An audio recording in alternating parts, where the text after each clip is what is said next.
Mesdames, Mesdemoiselles et Messieurs, l'heure est grave, l'heure est très très grave. Le président Vladimir Poutine a changé de stratégie. Toute la journée de ce mardi 3 juin 2025, la Russie a passé toute la journée à noircir le ciel ukrainien sur l'ensemble du territoire national. Ça a été une journée de raid aérien, mais de façon très silencieuse. C'est-à-dire, tellement que la Russie a géré ça silencieusement, comme le calme et la sérénité que Poutine présente, même les médias qui avaient l'habitude d'en parler, personne presque n'a pu recevoir l'information à temps. Je crois que même les correspondants de guerre, on les a dit il faut laisser. Ça, c'est la nouvelle stratégie de Vladimir Poutine. Ce que l'Ukraine a vécu, c'est dit, comme ils ont compris que les Ukrainiens, quand on touche leur territoire, si par exemple, c'est 5 installations militaires qui ont été détruites, ils vont dire non, on a intercepté les missiles et puis il y a un seulement qui a été un peu grignoté, mais sinon ça va.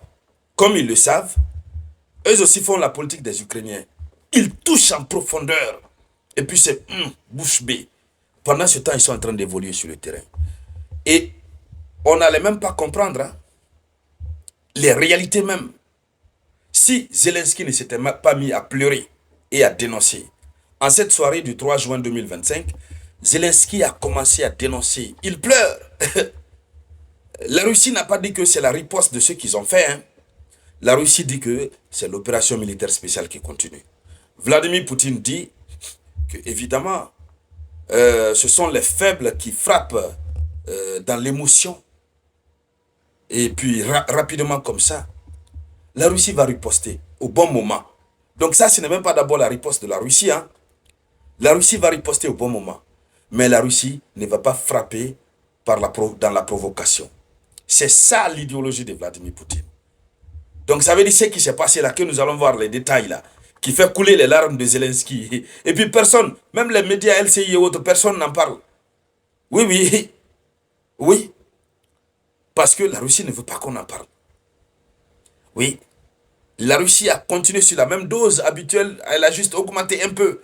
Mais le problème, c'est que c'est éparpillé sur l'ensemble du territoire. Et dans le système de communication des Occidentaux, ils veulent continuer à communiquer sur cette fameuse victoire de l'Ukraine. Que l'Ukraine, le coup réussi de l'Ukraine du dimanche au lundi, là, ils veulent continuer à communiquer sur ça. Pendant ce temps, ça pleure en dessous, très bien même. Qu'est-ce que Zelensky lui-même dit par rapport à ce qui s'est passé? Allons-y dans les profondeurs, mesdames, mesdemoiselles et messieurs. Mais avant de continuer, je vous demande de partager la vidéoconférence. Vous savez, quand vous partagez, ça me donne la force, le courage et la détermination. Oui, allons-y. Zelensky dit ceci. C'est ce soir du 3 juin 2025 qu'il a fait la déclaration. Il dit, Poutine ne change pas d'attitude. Poutine ne change pas d'attitude. Oui. Il dit, Poutine n'a pas peur des conséquences de ses actes. C'est lui-même qui reconnaît que Poutine n'a pas peur des conséquences de ses actes. Tellement que ce qui s'est passé aujourd'hui l'a traumatisé. D'abord, le matin très tôt, ce sont les deux villes que nous avons vues précédemment. Soumis et puis une autre région. Et après, vers midi comme ça, c'est tout le territoire ukrainien qui a reçu la chose. Alors, Zelensky dit ceci. Il dit dans la région de Soumy, des roquettes ont été tirées contre une ville ordinaire. Les Russes n'ont touché que des rues, des immeubles, etc. C'est-à-dire qu'ils remplacent l'installation militaire par des rues. Ok. Il continue. Il dit au cours de la journée, des raids aériens et des frappes ont eu lieu sur la quasi-totalité du territoire de notre État. C'est Zelensky qui parle. Il dit au cours de la journée, puisque l'autre c'était en matinée. Il dit au cours de la journée, des raids aériens et des frappes ont eu lieu dans la quasi-totalité du territoire de notre État. En fait, il n'y a pas eu de journée sans mort. Tandis que les États-Unis, l'Europe et d'autres acteurs internationaux exigent de la Russie un cessez-le-feu et les négociations pour mettre fin au conflit. La Russie ne nous laisse pas nous reposer. Je ne sais pas qu'est-ce qu'on va dire à Zelensky. C'est pas lui qui a provoqué. Il a écouté les Européens. Le lundi et le dimanche, en tout cas, ils ont fait vraiment ce que bon leur semblait. Et la Russie n'a pas encore riposté. Hein. Nous apprenons toujours que la Russie est en train de se préparer. Elle se prépare. Mais le président, le Conseil de sécurité russe a dit que l'Ukraine va recevoir le châtiment.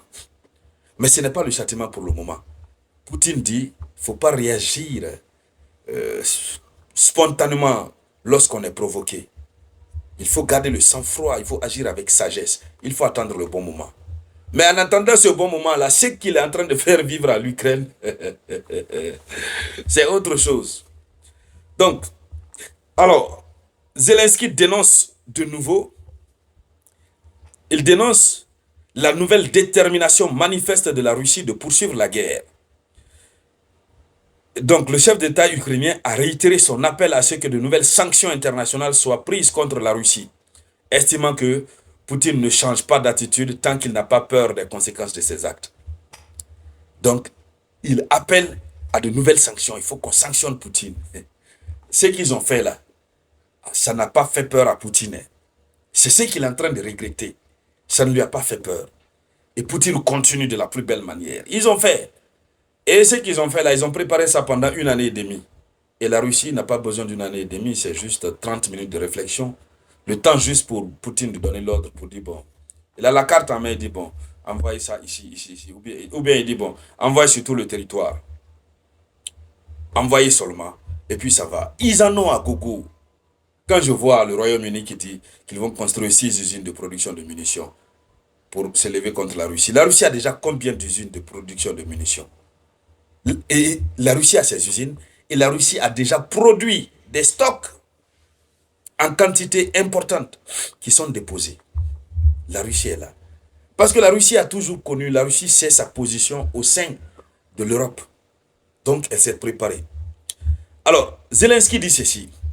Il dit la Russie doit comprendre ce qu'est la guerre. Elle doit assumer les pertes de la guerre. Ils doivent vraiment sentir que la poursuite de la guerre aura des conséquences dévastatrices pour eux. Voici la conclusion qu'il a donnée. Voilà. Et il a donné cette conclusion après le raid aérien inopiné, surprise, qu'ils ont vu dans les airs. Maintenant, quel est le nombre de dégâts? On connaîtra ça. Le ministère de la Défense russe, qui produit ses rapports quotidiens, va nous produire ça encore sûrement. Et donc, mesdames, mesdemoiselles et messieurs, c'était ça la une de l'actualité internationale. Merci de la partager au maximum. Je vous reviens tout à l'heure avec de nouvelles actualités. Par la grâce du Tout-Puissant Allah, c'était la voix de votre unique samouraï.